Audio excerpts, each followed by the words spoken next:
Hello guys, welcome back to my YouTube channel, and today how I build a metal preset on the Fractal audio.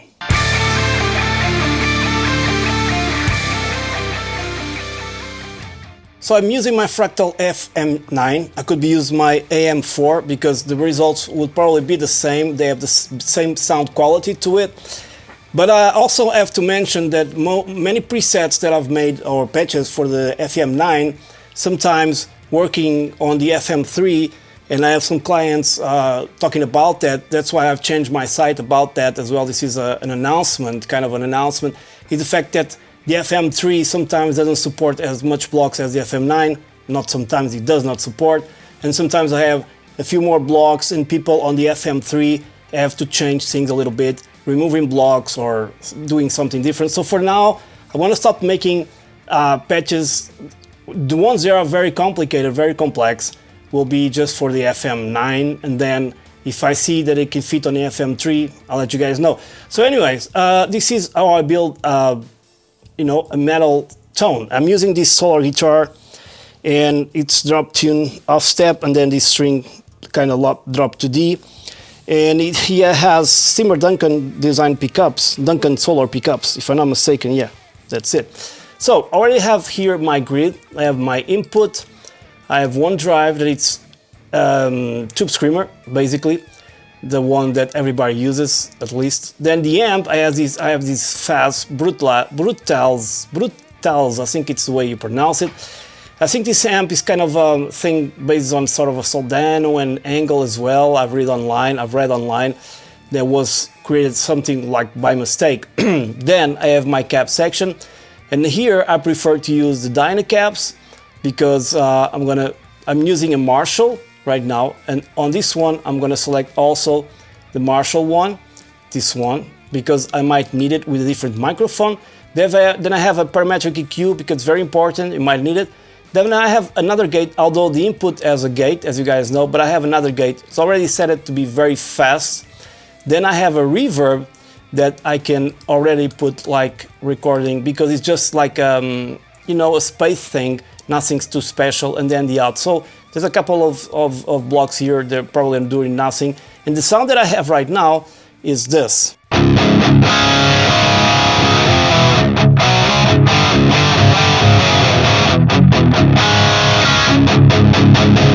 It's pretty solid, but we can do it better. So as you can see, the gate is very fast closing. So this is more for chug, metal, rhythm things, and not so much for solos, because it will close very fast. So I'm going to my amp first, okay, and just style the way I like it. So I'm going to increase the bass a little bit, and as well as I increase, I'm going to try out. Decrease the mids just a little tiny bit. Increase my presence. I believe much more. I don't need much more treble, okay? And I'm going to Command L to see the volume that I have. Already exceeding, so I'm going to dial back this one and also this one a little bit so it doesn't clip. Okay, we are safe. If I click in bright, let's see what happens. I don't want it bright. Now, if I go here to the Ideal tab, we have a couple more of options here. If I click on Cut, remove some of the low end that I don't want to. Fat kind of increases the mid-range that I want to. So I think I'm not going to change anything here right now. I might just increase the gain just to see how it behaves, how it sounds.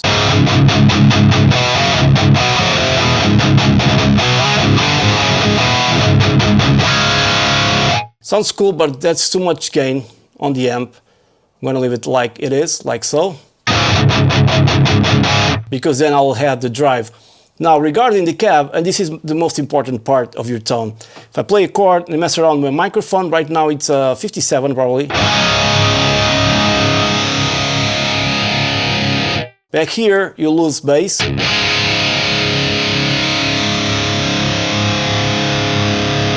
Right on the center, probably too harsh. So if I move it around here where I like to put it,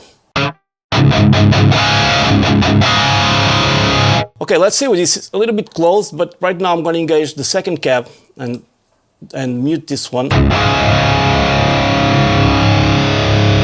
And I'm going to use either a condenser or a ribbon microphone. That is a good combination. Probably a condenser one for this amp, because I need that high end. And I'm going to put it right in front of the cone, almost. And now see what happens with both together. Now I'm going to mess around a little bit with the condenser mic.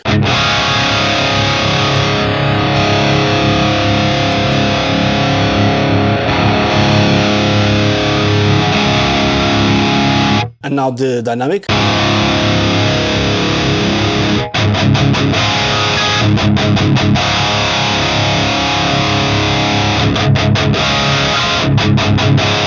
I like the way it is, honestly, so you don't have to spend too much time here, honestly, and then you can low cut or high cut your cabs.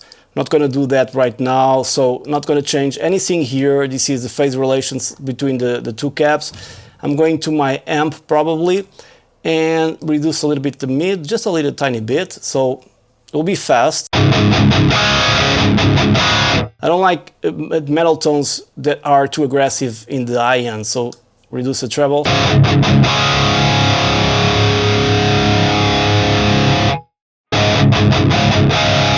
The depth is good, I'm not gonna touch it.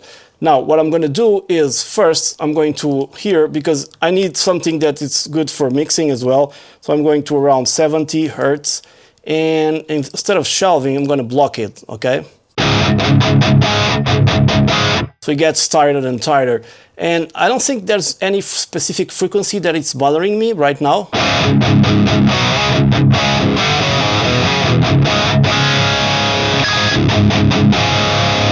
But I could go here and type 10,000, I think it's okay, and put a block here. But I can do that also in the amp. There's a section here, low cut frequency, high cut frequency. This is very high, but this is for the boost saturation, I think. So on the power amp, yeah, let me check out this speaker. Okay, already has a cut here. I'm not going to change anything on the EQ, but I find funny because it's, let me put this to where it should be, 20. Okay, so there's already, there was already a high cut here and was extremely high. So let me put this around 200. Because I think this amp has a lot of low-end information.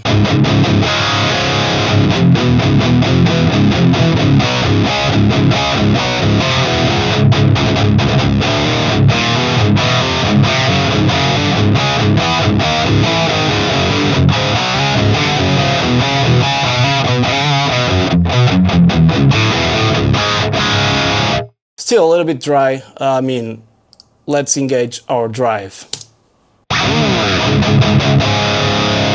And now in the tone, I'm going to crank this a little bit more because I might need some top end. Back to the amp.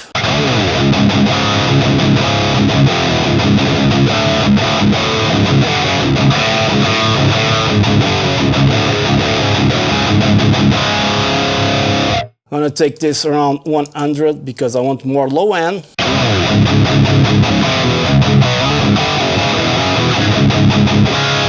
It's already a crushing metal tone, no doubt.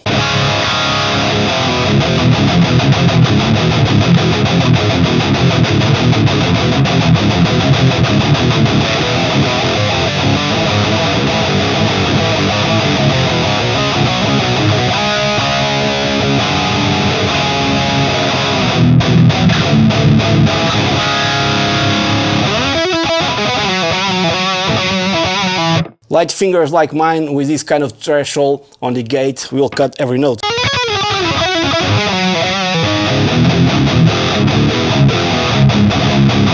So if you double stack guitars like this, you're gonna have great results. I think I might want to go here to 3K, probably, and just give a little tiny bit air of presence, okay? And sometimes there's areas here that are a little bit muddy, like around 200, so I'm going to test that. So what I'm going to do, put around 200 and the Q, I'm going to do it like this, and then increase it and find that frequency if it's there.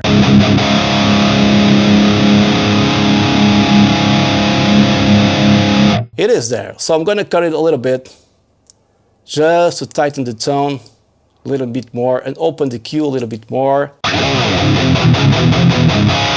Now the amount of gain, it's up to you, man. I can go into tone, put the gain really down. Don't forget, if you're recording, this is more than enough.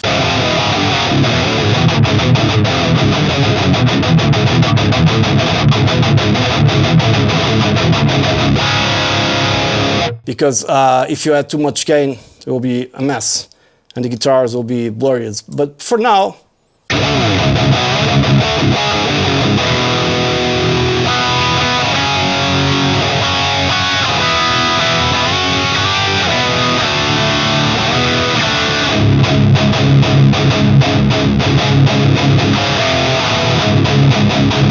you could add a compressor to level your picks. I could do that in a very fast, but I don't think it needs a compressor. But anyways, let me put here one and see what's happened. Let's go for a modern VCA compressor. One it's already here. As you can see, it's taking too much here, so I'm going to put it like this. Now what this does is level your signal chain.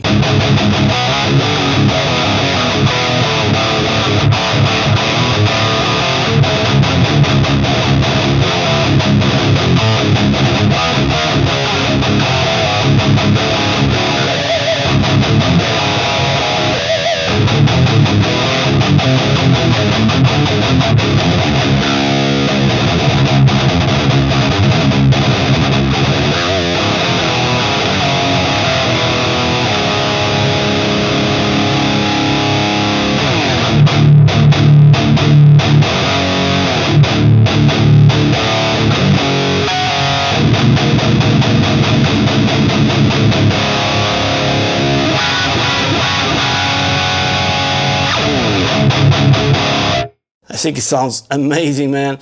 Regarding the reverb, I'm going to engage it by clicking just on the spacebar. So this is not to stay like this because it's too much and it's in parallel, not series. I mean, it's in series, not in parallel.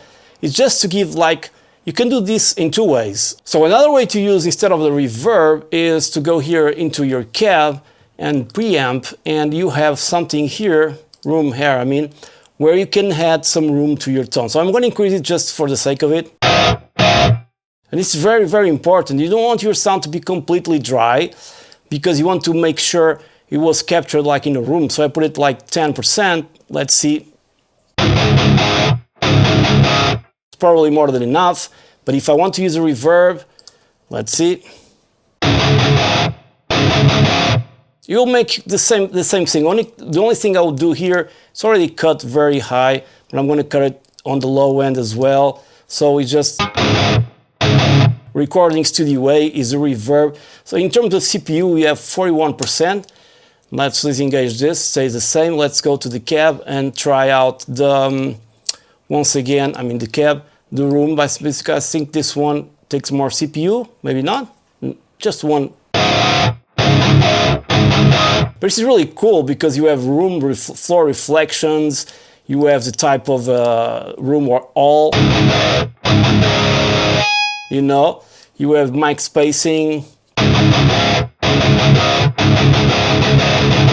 it does take more CPU. So I'm going to take this down, this where it was, probably like this, and engage my reverb. And there's a tiny bit of reverb that doesn't affect anything. So as you can see also in my gate, the controls where everything is. I'm doing here a sidechain for under Hertz and 10,000.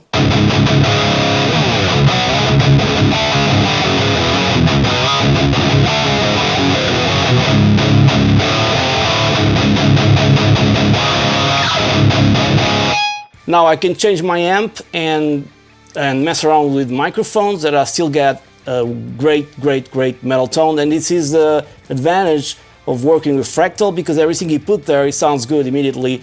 And now with the AM4, which is a much more affordable unit, if you can grab one, because it has the same quality sound as any Fractal audio. Has less blocks, of course, only 4 blocks, but you can do so much with them. You can do like an whole gig just with the AM4. So hope you guys enjoyed this video. Please subscribe to my YouTube channel. And this is how I build a metal tone.